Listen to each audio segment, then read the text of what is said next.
from coming in the chat. Shout out to the chat. We got the best chat. And once again, thank you, OG Steve, for the contributions. Really appreciate you.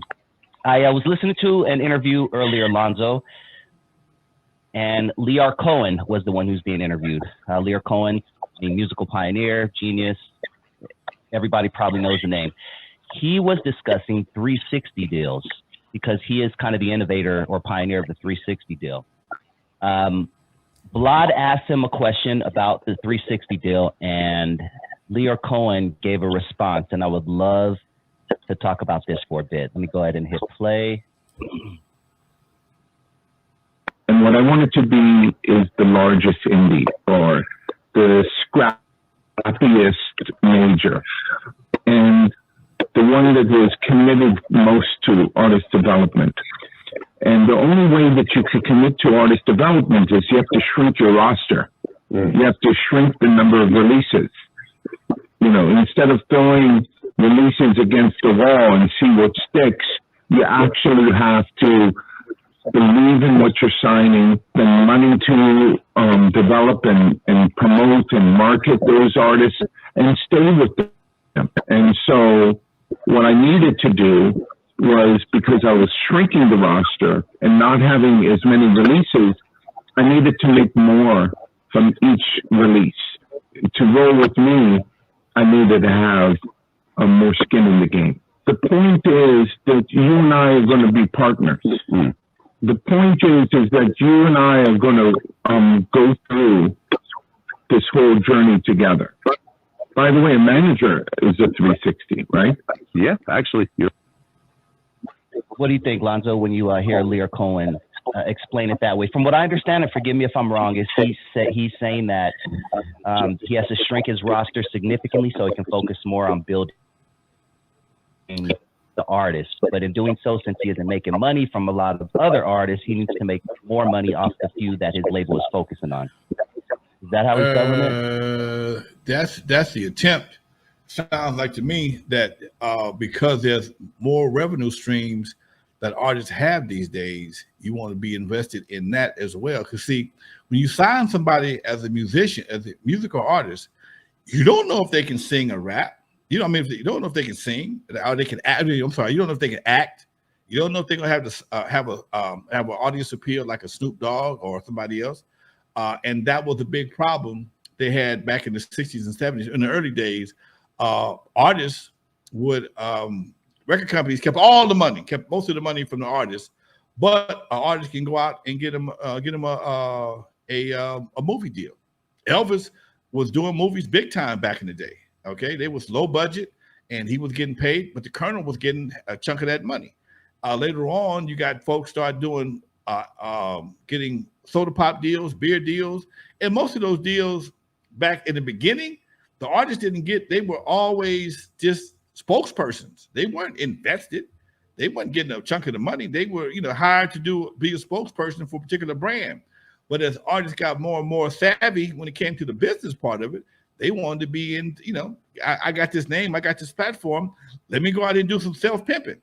And wait, you need my shoes, you need my hat to be on you for you to do some self-pimping. Not really, but because you gave me so much money, and that's where the 360 deal comes in at. Somebody give you a $10 million advance, he just bought your life. A $50 million advance, they bought your life. How much you sold your soul? You sold your soul and your ass. Because everything you do, from commercials, music, concerts, if you get an endorsement of any type, a TV role, they just got they get a chunk of your money. And again, in some cases, you might not get no money for a while because you've already been paid. You have to recoup that money. You got to recoup that money. And it depends on how that money is recouped. If, somebody, they may say, I get half of this or all of this till this money is paid back. I remember Ludacris had a big problem with with his situation because he was mad because they wouldn't pay. They was taking his money from Fast and Furious. I remember that conversation. They had it was a big issue because Ludacris. Wait a minute. I'm getting paid all this money, but I ain't getting no money because he had a 360 deal. And the 360 deal can be cold-blooded because 20% goes to your manager, another chunk goes to taxes. So if you get 10 million, if you get 5, you lucky. You lucky. Not to mention what other expenses you may have. And I don't know if they pay it all in one lump sum. It may be over a period of time. So that, because you got people who have had success long after their record deals were over with. They still have a success. Artists like Isley Brothers, they ain't had a record. Isley's ain't had a record deal in years. They don't need one because they got a following. They got an eternal following. Long as Ron Isley can sing, he gonna be all right. A lot of your artists, transformed into actors. Record companies didn't get none of that. They only got a piece of that. Now the manager may got a piece of that, but again, he was the one that was directing that career in the first place. So now you got a manager and you got a record company with their hands in your pockets. It's hard. It's gonna be hard. You'll be happy for a minute till you start seeing the numbers and realizing that shit, this 5 million or 10 million didn't do me no good. Especially if you're a youngster with a new career. They just bought your ass. Talking about, selling your soul. Yep, they just got a receipt for your ass. And again, when you dealing with a young artist who never had no money before. Yeah. Go ahead. Oh no, this delay. Sorry, man.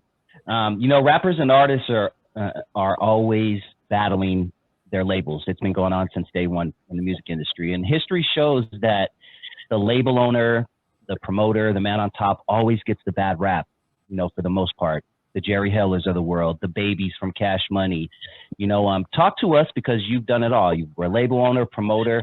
Talk to us from a label owner, promoter point of view. Why do you guys get such a bad rap? And what are some of the behind the scenes things that a label owner, promoter has to go through that the artist and the public don't see? Well, I'll be right back. Keep going. As a promoter, record label, you bear all the responsibility. Martin, I see you, baby. Much love to you, Doc. As a promoter, record company, you bear all the responsibility. You